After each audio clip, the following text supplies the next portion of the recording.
Kılgan bayanata ne mi dedi teyemmün dedi baka cene saydı diyene kırgın soykırım dedi. 30 yıl geçti değil. Biz hem 10 yıl geçtik değil.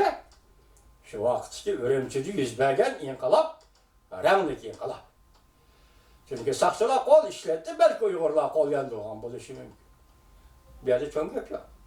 Azı Şangal'da sakçılar kol işletti, kol saldı, kol tekrar. Partlıqıcı közdün yaş akkuzuluğun partlıqıcı bomba işletti. Demek halk bunu kol saldı. Bugünkü bir sureti sakçının dayak yiyenliğini, bir sakçının dayak yiyenliğini görüştük koyup da. Hem şundak buldu. Lekin bu şey inkılaplar Şangal renglik inkılap. Menimce renglik inkılap deyişçi Şangal'da bir şart gerek. Biz başta ettik var. O şart neyme? Şangal memuriyet başlığı Lincin istifa verişi lazım. Şu vaxtıda hoş galiba. Bire Lincin Şangal memuriyeti keçiktirdi. Yavuz Kanun layihəsini makullaşını keçiktirdi. Bu bir galiba. Şangal namayişçileri, Hong Kong namayişçileri için eğitkanlı bu bir galiba. İkincisi Lincin memuriyet başlığı vazifesi istifa veriş lazım. Şu vaxtla andır Şangal'daki bu inkılapını, renglik inkılap diyor. Biz ne için Uygurlar 7. ayının 5. günü kötürülgen inkılaplar, renglik inkılap dedik bir Ürümçi'de bakın. Çünkü Uygur galiba kıldı. Azap tattı, terekkümüldü, bastırıldı, Uygur kol gelindi, kainatın arka arkadan ölüm cezası verildi. Uygur töleyen bedel hesapsızdır. Lekin Uygur destek kademde. Xuddi bugün Şangal'a oxşar.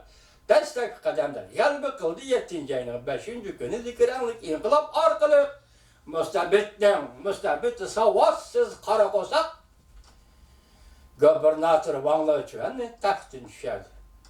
Onun keyin kelgenleri şunun seslemesi tiklep çıkardı, şunun seslemesi bir iş kıldı, bu iş gidiyor. Lekin Uygur 7. ayının 5. gününden keyin şu renglik inkılaptan keyin müstabit Vanlı Üçüven'le Xitayning gubernatorini o'zining vatanidan qo'g'lab chiqadi. Iste'fo berdi, katta xizmatga tashildi, katta ichkari Xitoyga kirib ketdi deganga. Bu Uyg'urning qalbi. Shu Uyg'ur qalbi qilganligi uchun, masalan, Qirg'izistonda yuz bergan dastlabki ranglik inqilobda aqoyibni oldirganligi uchun, Ukrainada ham shunday ranglik inqilob yuz berib, qaysi bir prezidentni oldirganligi uchun, qaysi bir xonimdan turmadan chiqarilganligi uchun ular ranglik inqilab deb ataladigan bo'lsa, masalan 11-yildan boshlab bütün Arab dunyosi yuz bergan ranglik inqiloblarga serish tursangiz, nurg'un hokimiyatlarda davlat rahbari siyosiy hokimiyatlar og'dirildi. Shuning uchun g'alaba qildi. G'alaba qilganligi uchun biz uni ranglik inqilob deymiz. Uyg'urlarning inqilobi, Urumchidagi inqilobi, 7. ayning 5. kunidagi inqilob, ranglik inqilob. Bugün Şangal'da qo'zg'algan inqilobning ranglik inqilob bo'lishini qo'llaymiz, qarshi olamiz. Hozir kelayotgan birdan bir shart, Şangal xalq qo'yayotgan birdan bir shart, Yavuz qonunini bekor qilsan, Lincin memuriyet başlığı istifa verirsen. Tülgüllatin biz ne mi dedik? Mesuliyetli biri Şangal'ı iştirip, biri Şangal'dan Cungu'yu iştirip, bir nime Tayvan'ı iştirip de değil. Valla acizsiz. Bu fakat merkezi komitet bir menbe. Cungu Kompartiyası merkezi komiteti Cungu'ya bir menbe. Şehrin kilovatkan kanun özgertiş. Şangal'lıktan karıştırıvatkan hazır. Şangal'daki memuriyet Lincin yöyle emez. Belki bu vekil. Kompartiyanın, Beijing'deki Kompartiyanın vekili. O Şangal'lıkla karıştırıvatkan hakimiyet Cungu'daki sosyalistik hakimiyet. Onun kanununu rədd qılıvatıdı dəstəb qədəndə. Gerçi Kompartiya Ağdurman degan şuarı oturup çıkmagan bolsa mı? Onun tüzüvatkan kanununu rədd qılıvatıdı Şangal'ı. Hadi bugün Angliya parlamentida Uygurlar doğrusidiki yok qarqa bir cümle söz. Yani anlap durup kiler üniversitelerle uçuraşqanda eğitip biremiz.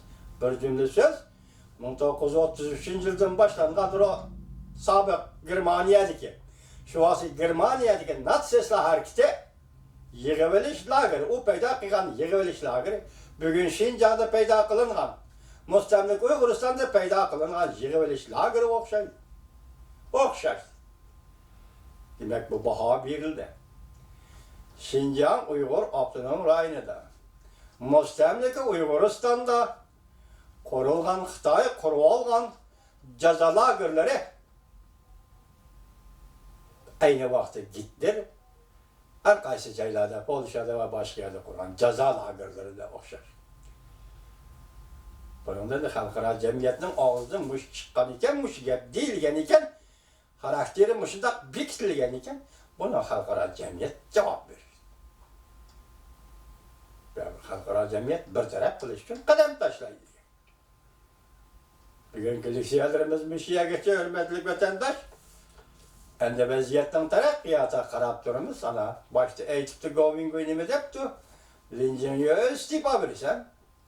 Eğer sen istifa vermişsen, Yavuz kanunu emelden kaldırmışsan, Şangang'da pul muamele krizisi 101'de. Yani pul birliği opti 101'de. Şangang'ın pulu gayip buludu. Bu künye kelgende vatandaş şunun işinin ki, vaxtıda Şangang'da iqtisat, Şangang cemiyeti gümran boldu degan. Oşa pul birliği kelgende. Yani bir işte vatandaşlarının sevmegi selip bu ki, vatandaşlar oylap koysun ki, oylap tasavvurda bunun cevap tapalaydı ki, ben şunun işini ben ki. 1987 yılı 6. ayının 12. günü. Şu vaxtı Amerika Koşmuş Ştatlarının prezidenti Reagan, Germaniyanın Berlin şehri Brandenburg koçusuda Gorbaçev ter davrandı sual. Biz moşu tamlı öğrüvüteyli, siz ma tamlı öğrüvüten Gorbaçev diyen idi, 3 yıl dinkiyen Şarkı Avrupa ve Rusya sabık Sovyetler'de siyasi daval koş. Kişilik hukuk için küreş kılış, erkillik için küreş kılış faaliyetleri başlandı. Diyende 3 yıl dinki 1991 yılı 12. ayda Bolşevikler Partisi'nin siyasi sistemisi yemirildi. İşte 19.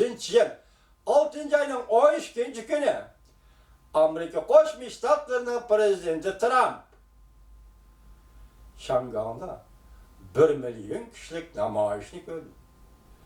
Gözüm açıldı. Peki heybetlik namayişini gördüm.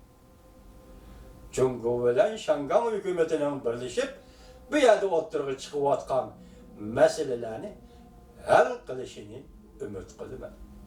Vatandaş oylap göremez, size koyacağınız sualı. 1987 yılı 6. ayının 12. günü Prezident Reagan vakt beytleri. İşte 19. yıl 6. ayının 12. günü Prezident Trump vakt beytleri. Prezident Reagan'ın ağzı da Berlin temi örgütün Gorbaçev. Bugün Prezident Trump'ın ağzı da Cumhur hükümeti, Şangang hükümeti Şangang'daki meseleni birleşip el kılan. Vatandaş o tarihi okşaşlık mı? Real okşaşlık mı? Məqsədlə və tədbir, fəaliyyətlə və metodla okşaşlığı mı?